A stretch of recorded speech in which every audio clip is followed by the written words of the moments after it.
Today's topic is going to be Wi-Fi jamming, perfectly legal and totally illegal at the same time.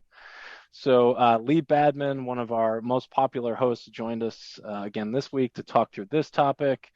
Um, and Lee, I can see your slides, so you are good to go.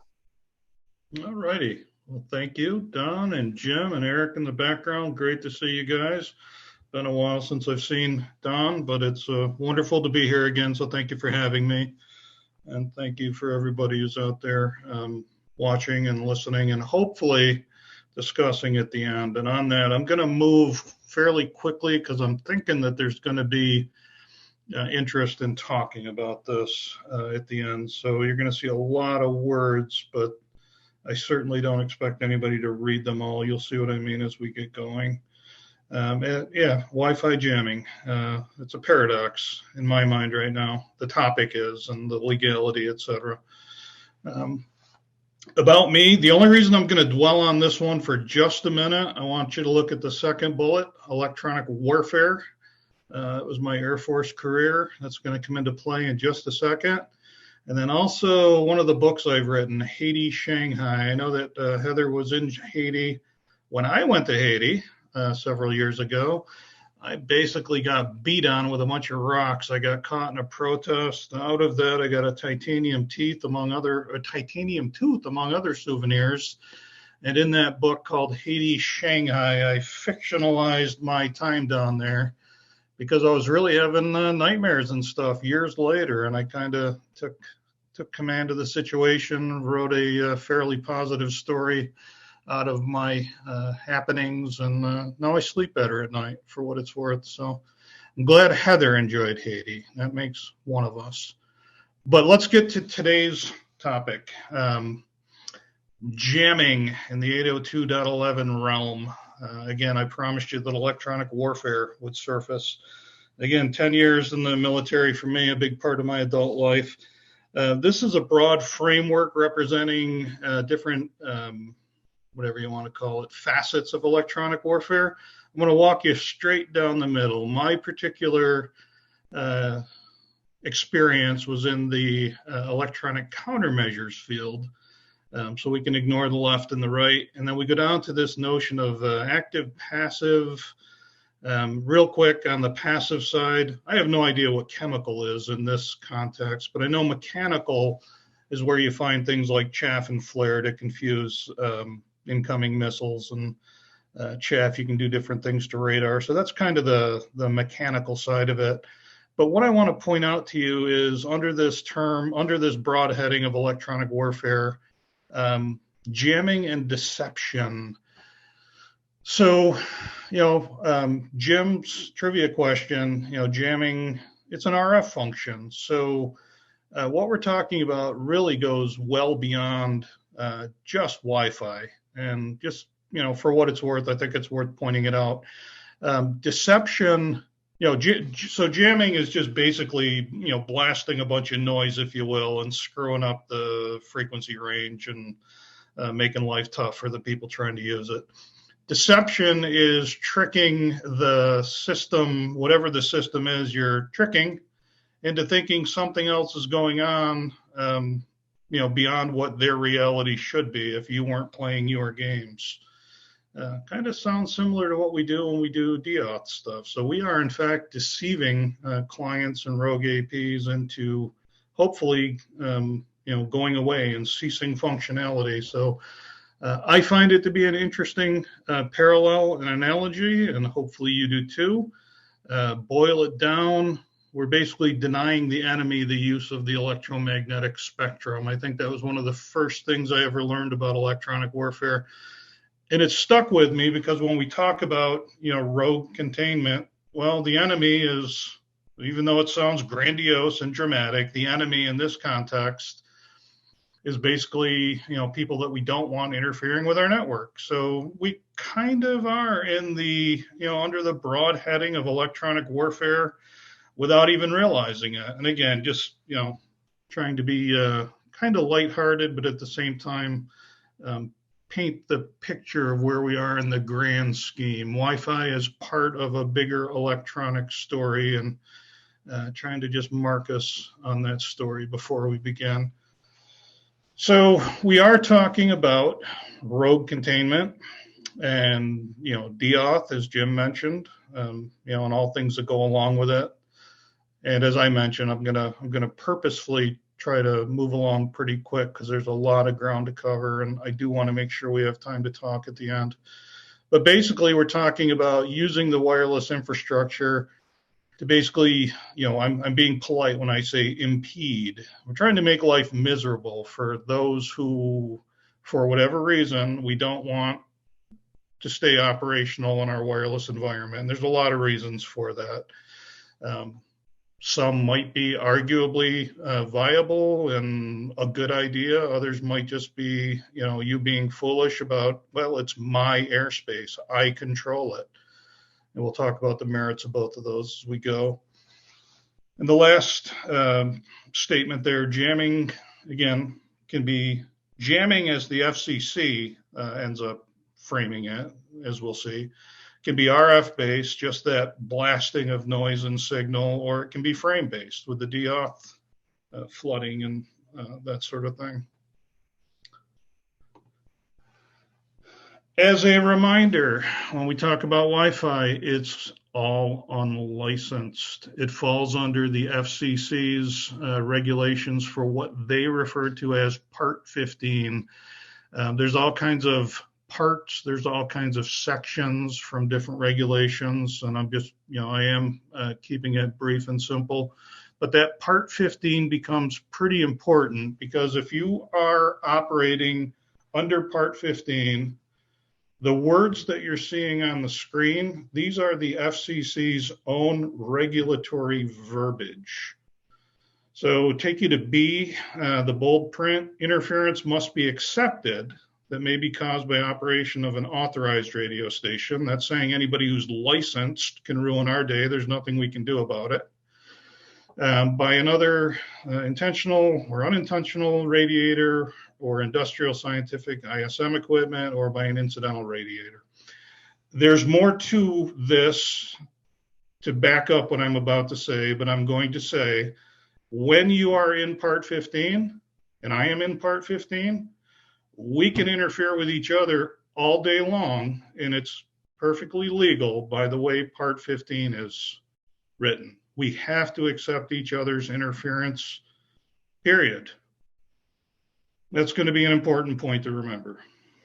Yeah, and it makes sense too. I mean, if this is going to be sort of pseudo-free spectrum people can use for any purpose that, fits the power limitations and so forth, then there's no way, it's totally uncoordinated. So we just have to live with that interference. Absolutely. At the same time, this is also from the FCC. Wi-Fi blocking is prohibited. Very clear. The word prohibited does not say, well, so let me, if you read the full title, nowhere in here do we see, exceptions. Warning, Wi-Fi blocking is prohibited. Persons or businesses causing intentional interference to Wi-Fi hotspots are subject to enforcement action. So even though you're in Part 15 and we all have to live with what we do to each other, the FCC is carving out seemingly an exception to that part of Part 15, saying even though you have to put up with what everybody else is doing around you in Part 15, this we're now saying is prohibited. Although Part 15 doesn't say that. This is kind of a standalone document. This gets interesting. There is no, and I should pause, there is no right or wrong answer that I'm leading you to. This is all just food for thought, painting a very confusing story. And at the end, hopefully we'll all be scratching our heads together, or you'll have some strong opinion and convince me that I'm wrong. This is kind of open-ended. So that's part of my agenda here, just to get that clear. But already, hopefully, we're starting to see some contradiction out of the FCC's own guidance. And this is from, if you were to open up the document from the previous slide, this is the wording, some of the wording from that memo. what is prohibited, and again, just, kind of skim through the red, although it's all interesting. No hotel, convention center, or other commercial establishment may intentionally block or disrupt personal Wi-Fi hotspots on such premises. So they're calling out specific use cases where you can't do it. And then the next red bullet, in addition, we reiterate that federal law prohibits the operation, marketing, or sale of any type of jamming equipment, including devices that interfere with Wi-Fi, cellular, or public safety communications. So we've got a running theme. Don't do it. You can't do it. But under what is prohibited, they don't just say, don't do it, period. They're not saying these are examples. They're just specifically naming scenarios that you shouldn't do it in. It's not no hotel, convention center, or any other place. It's kind of open-ended, in my opinion, or it's kind of tight, in my opinion. Why are they naming scenarios rather than just saying you can't do it, period? And then again, the second bullet I say is in opposition to what is spelled out in Part 15. Yeah. You can't do it, you can't do it. So we're sort of specifying commercial establishments. So a non-commercial establishment is not covered? Great point. So how would you define, and this is part of the problem, there's so much here that needs to be defined. What does commercial mean? And to your point, can non-commercial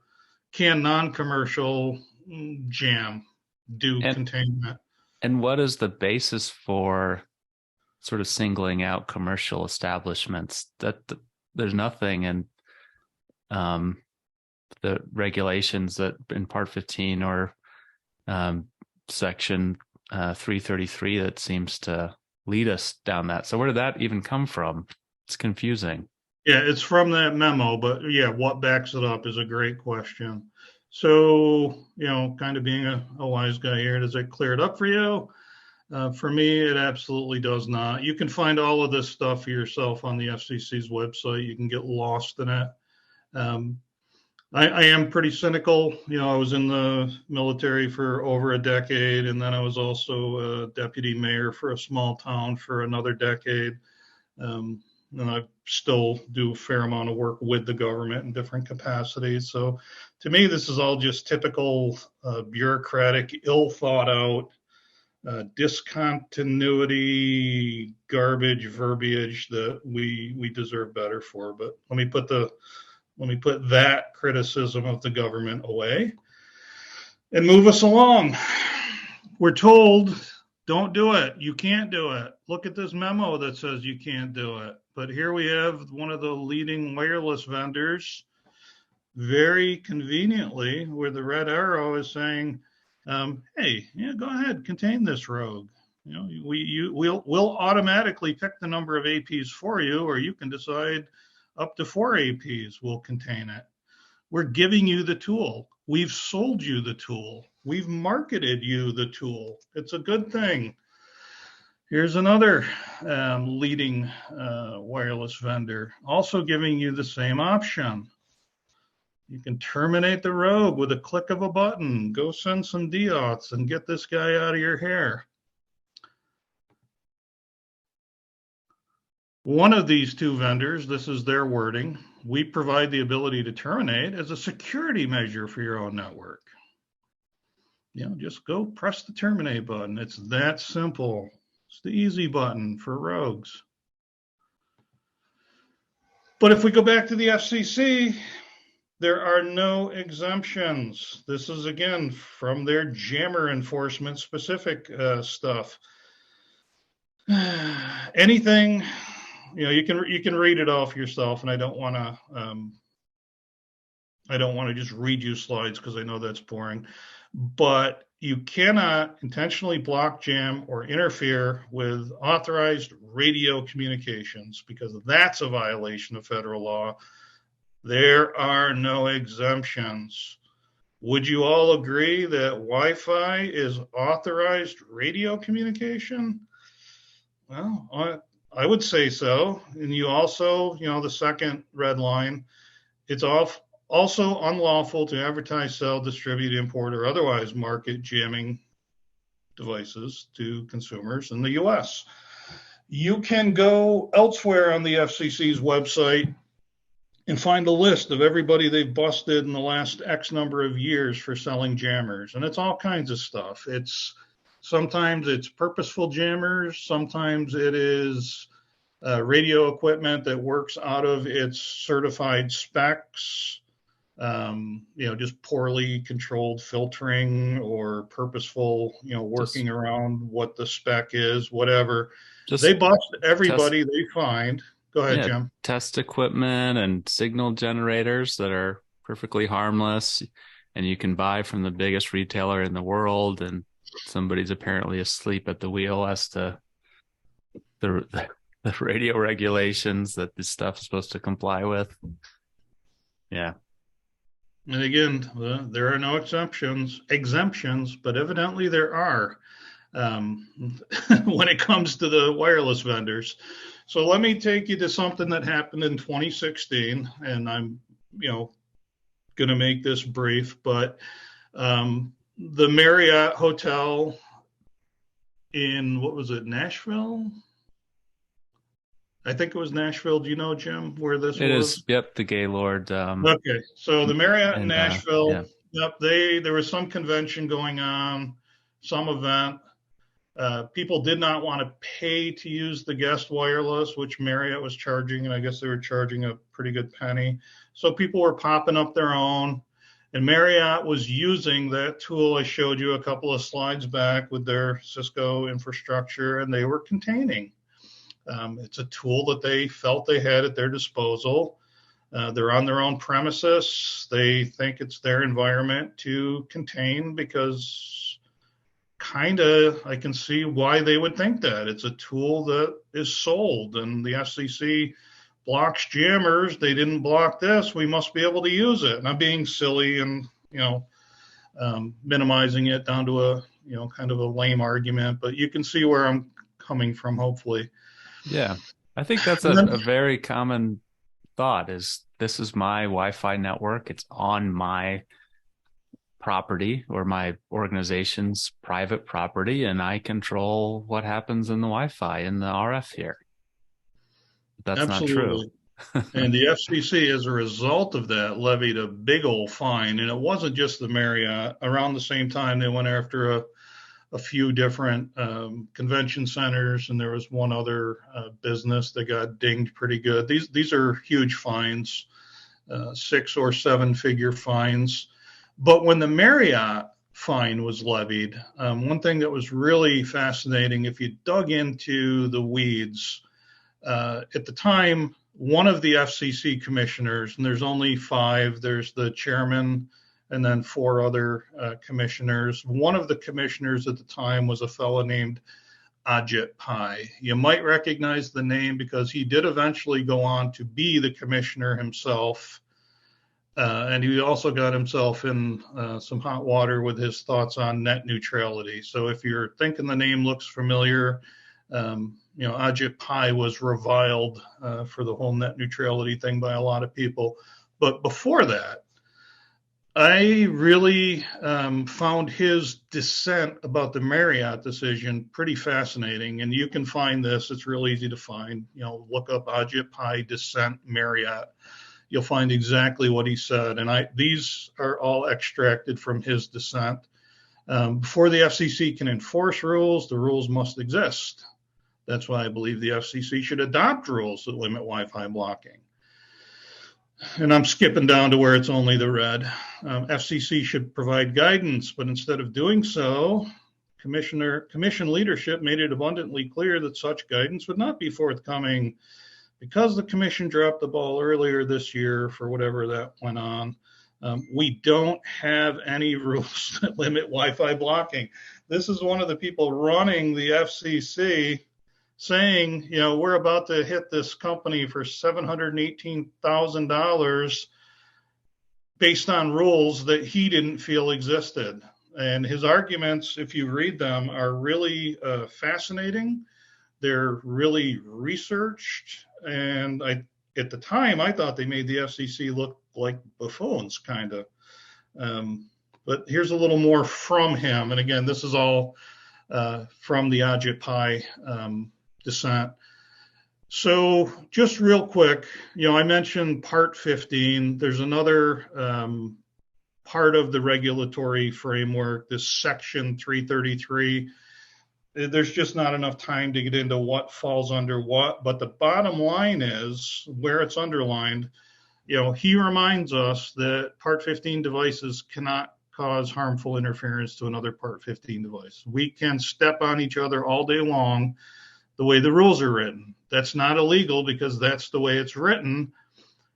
But when you go on to the bottom, the FCC seems to have invoked the way that Section 333 is written, that you can't do that.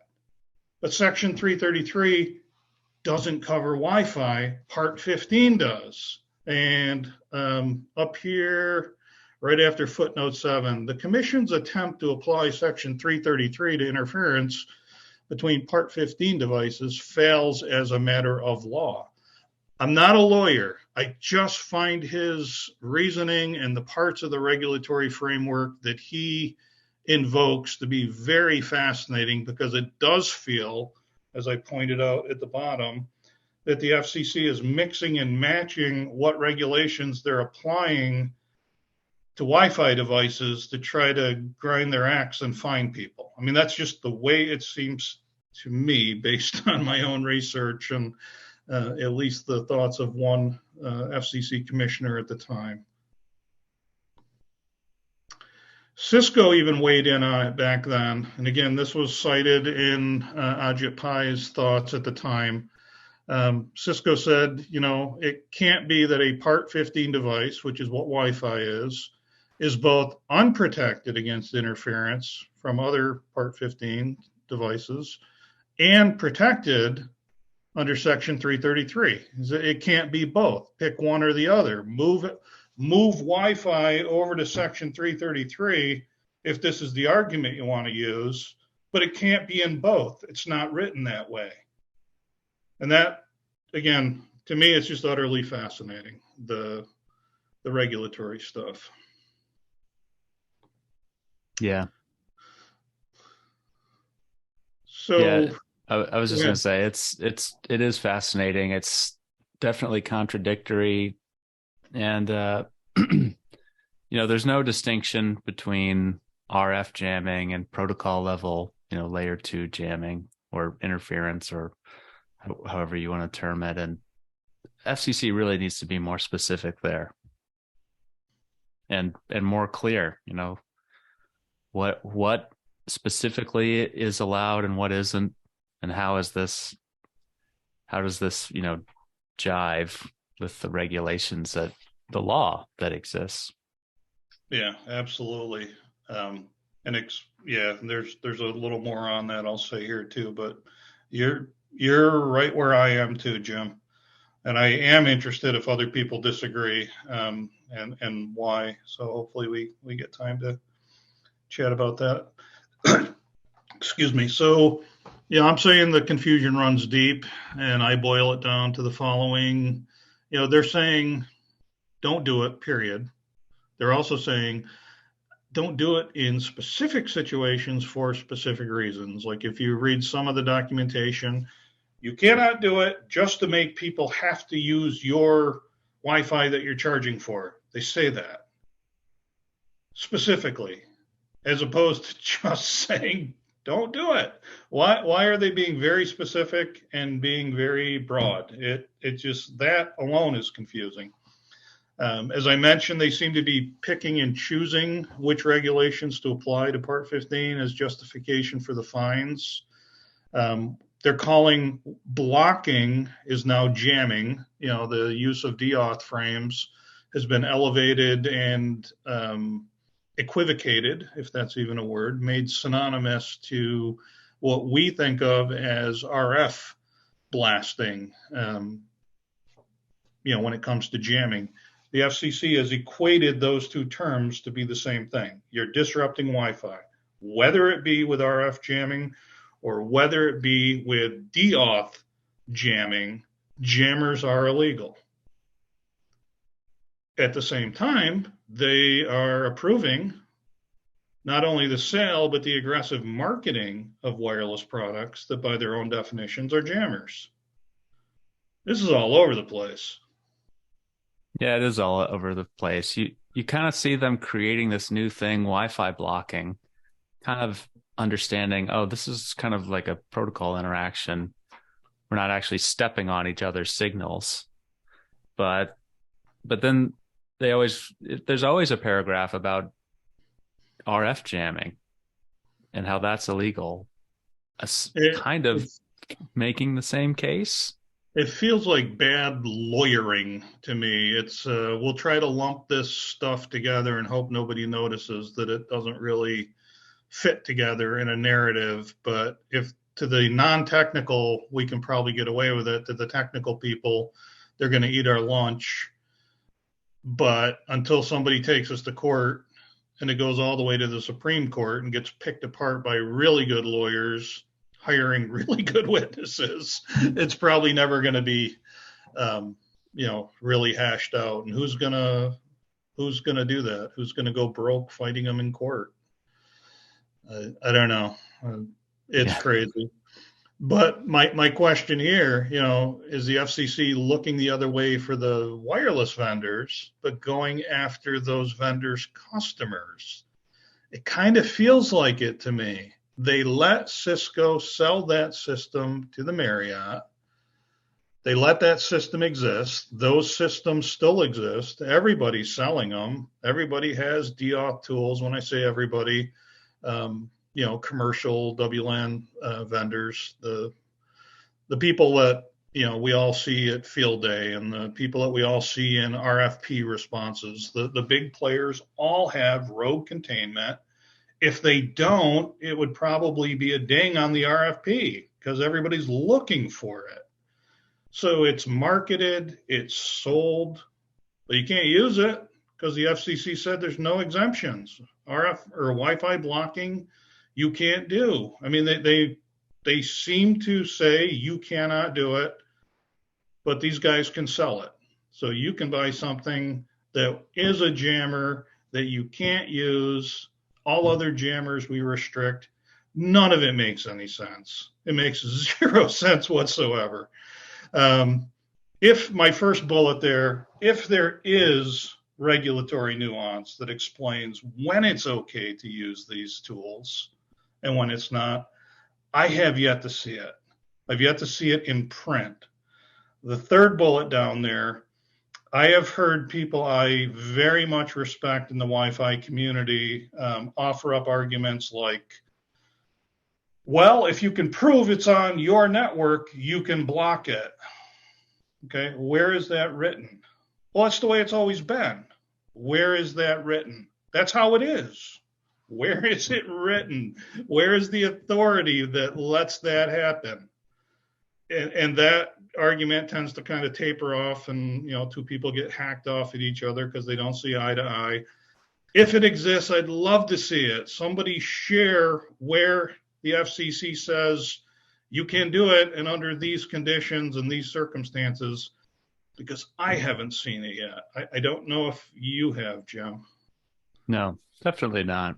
It's like us, it's a lot of network engineers offering pseudo legal opinions, and anyone that is extremely confident and says it's totally clear what's allowed and what isn't, that I'm skeptical of that. I'd love to see them show me it, and then I will believe too, but I just haven't seen it yet. And I actually hope it's out there and just hasn't been exposed. It would be wonderful to find that wording.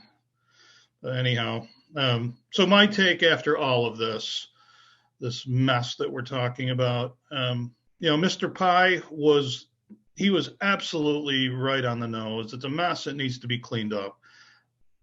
I thought that was just really bold, and I appreciated that he came out and said, this is wrong and here's why. At the same time, the gentleman went on to be the FCC chairman, and he didn't fix it. It never came up that I saw in his tenure. I tried to get his attention with an email and some tweets and some other half-baked attempts at, this is still looming. You're the guy in charge. Can you fix this? And, I never got an answer to anything. And nothing changed, unfortunately. The guy I respected for his opinion, I kind of lost some respect for when he didn't fix it or attempt to fix it. It seems to me like we're at a point that the FCC, their whole stance is because we say so. That's why you can't do it, because we say so. We can't explain it. We can't put a document in front of you that doesn't contradict with another document that we could put in front of you. We're just telling you no, and trust us that the regulations are back us up. But it's just crazy. Yeah. And so, that last bullet, I'm saying I'm of the opinion that this is such a mess that those tools shouldn't be included anymore. I think when the Marriott situation happened, at that point, they should have been retired until the FCC cleaned it up. But they didn't. Yeah, and I think we've had a great chat going in this one. Unsurprisingly, a lot of opinions, and a lot of people say, "Well, the FCC says this, the FCC says that. That's what it is." But the FCC can't just say anything it wants. It's bound by the laws passed by the United States Congress. So it doesn't create new laws. It creates rules and regulations within the bounds of the law that's empowered it to do so. And so it needs some legal basis for new rulemaking. And I think it seems like the rules we have now are kind of unmoored and and the laws there aren't really, nobody likes this, especially what Marriott did to force people to pay for their expensive Wi-Fi. But we need a better framework and much, much clearer rules about what's allowed and what isn't. Oh, absolutely. And if something is written to be under Part 15, it is legal fact that Part 15 rules apply. You can't go shopping for other rules from another section of the code that you like the sound of and just say, because this exists in some other code, we're going to slap it on this other thing. That's like saying, I'm giving you a parking ticket, but I also read, over here, they're speeding. Yeah, you were speeding too. So I'm gonna slap you for speeding. I mean, it doesn't make sense. The regulations are the regulations. The only ones that apply are the ones that apply, but it feels like they're going out and finding other ones to throw at the situation. And Cisco said it, and I'm guessing Cisco wasn't just firing from the hip when they said it. Ajit Pai, who like him, don't like him, whatever. Very educated man. He made a very good argument in his dissent. So obviously, if Cisco, Ajit Pai, Lee Badman, Jim Vada, and anybody else can't make sense of it, arguably we're Wi-Fi experts. We're not lawyers, but if we're confused and the lawyers are confused in the form of Ajit Pai and Cisco as a company disagrees. I mean, just that little cadre of people alone who don't get it, that says that there is some things that need to be cleared up. Again, in my opinion. But that's all I had to present, and why I have my opinion. And thank you for your thoughts along the way, Jim. Do we have time for more? Yeah, we do have some time for Q&A. We've done a good job of stirring the pot in this one. So great chat, a lot of questions. And I think ultimately, we, like you said at the beginning, we're not going to have the answers, and it's, there aren't clear answers, at least in sort of plain engineering speak for us from the FCC, even, Cisco with all their talent and legal expertise. like you mentioned, is having trouble with it. So I think ultimately at some point this could end up in the courts, and that's where we might get some clearer definitions of what's allowed and what isn't. Unfortunately, because I'm not sure the judicial system is the right place to have these technical things resolved. Um, Lots of good Q&A. First question from Sean Lee, who asks, can public schools block student hotspots within a school building? My interpretation is absolutely not. If Marriott taught us anything, and then if any of the follow-up information, sorry about that, taught us anything, it's that to do it is to risk fines. So no, you just, best I can tell is you absolutely can't. And it's not just schools, it's anywhere. That's my understanding, my take. Interesting comment from Noli in the chat. Don't correctional institutions use cellular jammers to keep prisoners from communicating with the outside world? I don't know. If anybody knows anything about that, let us know.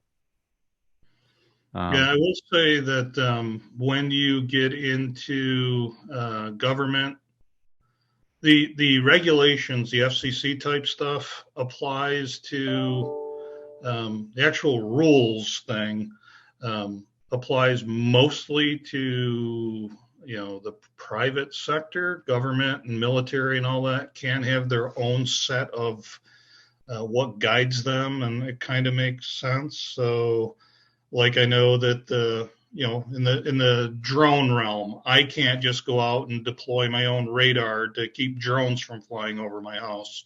Prisons can. There are different rules for different constituents.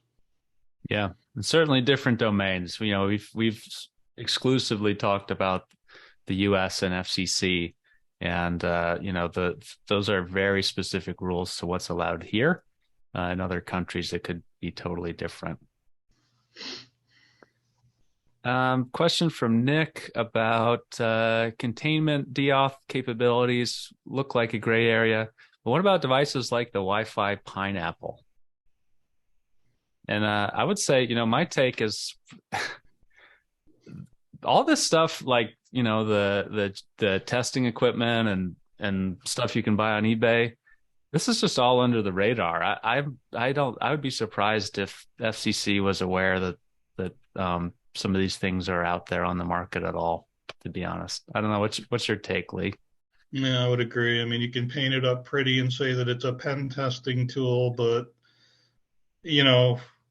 again, there are no exceptions. That's the FCC's writing. It doesn't say you can't do this unless you're pen testing your own environment. I mean, that wording just isn't there. So if you go by the wording that is there, you can't.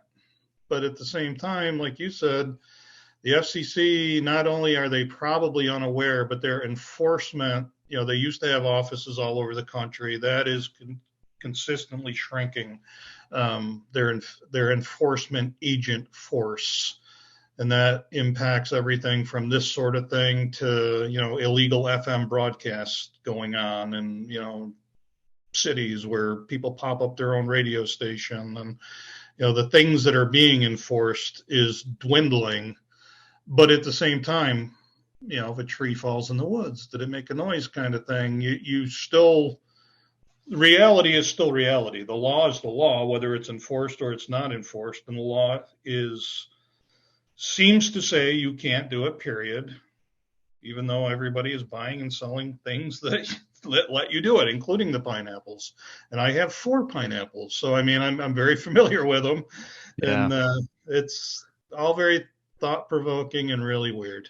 Yeah, I think, it's worth to kind of step back and look at what like the day-to-day enforcement activities of the FCC are. So they're very much going out and fining and knocking on doors of people that are interfering with licensed spectrum use, like the cellular carriers who've paid billions and billions and billions to be able to use the spectrum they have. I know Lee is an amateur radio operator like I am. There's a lot of very specific rules and regulations that we all actually, most ham radio operators take pretty seriously. But the reality is, when those rules are being broken, the FCC does hardly lifts a finger. Even when somebody, sends a letter or notifies the FCC that, hey, there's this person that's violating these amateur radio rules, it's pretty rare for them to actually do much. And I think they probably view the unlicensed spectrum that we use for Wi-Fi very much the same way. It's kind of a wild, wild west. This Marriott thing was emotional and ugly, but have they actually gone after anyone else that's using these tools? Or was it just kind of this brief moment where they changed their focus away from, the license bans and saw this kind of ugly occurrence and said, okay, we'll make a statement there and, set the tone and, bring our attention back to where the money is later. But now, one thing on the hotspots that I find intriguing, when I turn my hotspot on my phone, the Wi-Fi is unlicensed, the cellular isn't. So if I'm denying you your use of your hotspot, I'm only doing it on the Wi-Fi side, but ultimately I'm impeding your backhaul to the internet. Is there an argument there? I've never seen it, but it's interesting, As far as the definition of interference has already been stretched, yep, I'm sure there's a lawyer that would say, absolutely, that's interference too. Yeah. So it's crazy. And maybe one last question, which is a good time to transition to Eric to do 7 minutes of 7 signal. He can emerge from the catacombs and the depths of 7 signal for this one. He's asked a question from Nick: can 7 signal detect and classify layer 1 or layer 2 jamming, quote unquote, activities in 2.4 and 5 gigahertz? And we can detect those things and help you do discovery on them too. So thanks, Lee. Great one as always. A lot more questions, of course, than answers, which is just the state of things. But always great having you on. And Eric, if you want to get started. Yeah, I'm here. I'm emerging. Thank you so much, Jim and Lee. Awesome stuff. Wow, Jim, you said something pretty peculiar a moment ago when you were talking about the FCC providing clarity in plain engineering speak. I'm not sure a lot of people out there would even think that exists. Nevertheless, it's time, everybody, for 7 minutes with 7 signal, where we take a little feature inside 7 signal, unpack it, and show you how it can have really nice value. So here we go. I'm going to share my screen and show you a couple things inside 7 signal that I think are very cool, very interesting. All right, so just give me the thumbs up if you can see my screen. All right, so here we go, guys. We're inside the 7 signal Sapphire Eye, and it has these packet sniffing capabilities, right? You've got a Sapphire Eye, it's in an environment, and all 24 hours a day, 7 days a week, it's measuring what is going on in the air. And that includes these deauthentication frames. So look here, guys, when we do our sniffing, we're looking at all of these different kinds of things in the air, and I've kind of checked off a few that I wanted to draw attention to today: the deauth frames here and also the reason codes. So if you look right here, you can see these are the types of things that we're capturing out of the air. And then, of course, all of the reason codes associated with it. And this is happening automatically 24 hours a day, like I mentioned a moment ago. And the checkbox is really just kind of a show hide indicator, not selected by default. Well, I selected them for today's little demonstration. And so let's just take a look at what we found here. So here you go. I mean, this is just like one of the charts would look like. So this is one where we're looking at the deauthentication frames from a managed access point, and you can see the frames per minute. So this is just kind of a nice way to see, okay, is there some kind of activity in the air? If we're skilled in the art of Wi-Fi, we might be suspicious of something going on. And so we want to see, is there activity in an area where I had a Sapphire Eye? And obviously we're capturing it, as you can see here. So I thought that was pretty cool. And then down here, we're doing it from the client's point of view. So up here, this is from an access point's point of view. This is from the client's point of view, frames per minute, as you can see right here. I can just kind of mouse over that and see the location, the timestamp, when we captured it. And then down here, check this out, guys. From an access point, the reason code, so I can see when this happened. Okay, it looked like it was a reason code 7. And then down here, from the client's point of view, the reason code. So here you can see reason code 7. Up here, you can see there was an instance, reason code 15. Down here, it looked like we had a reason code 3. Pretty cool. Pretty cool. Now you might be saying to yourself, gosh, I really would like to learn what all of these reason codes mean, because I'm trying to get a grasp as to what the heck is going on if, in fact, I was getting all sorts of frames, deauth frames in the air. Well, you can just, do your handy dandy Cisco search. And, I found this page right here, which is pretty cool. Jim, I just had a quick question for you, if you please. Are there any deauth reason codes that stand out? Like if you saw them, it would raise your suspicion just a little bit higher than if you saw other deauth codes, which are fairly normal and such. Anything in particular? Yeah, these are a lot of them are somewhat benign. You see reason code 0 actually quite a bit, even though it doesn't have a clear definition. But they're all, they all point to different issues, like reason code 15, four-way handshake, timeout. It's probably because you're trying to authenticate with the wrong PSK, for example. But they all, a lot of them are related to authentication and association problems, and sometimes this can help you figure that out. That's great. Yeah, so we are sniffing that stuff out of the air. And again, if during a point in time there was something up, rest assured that with a Sapphire Eye in the area, you would have this information that maybe you needed in order to really get down into the details. Now I'm going to show you one more thing, guys, with our time remaining, and that's over here in the spectrum. Lee had mentioned something about, hey, if drones flying overhead and that can cause problems and such.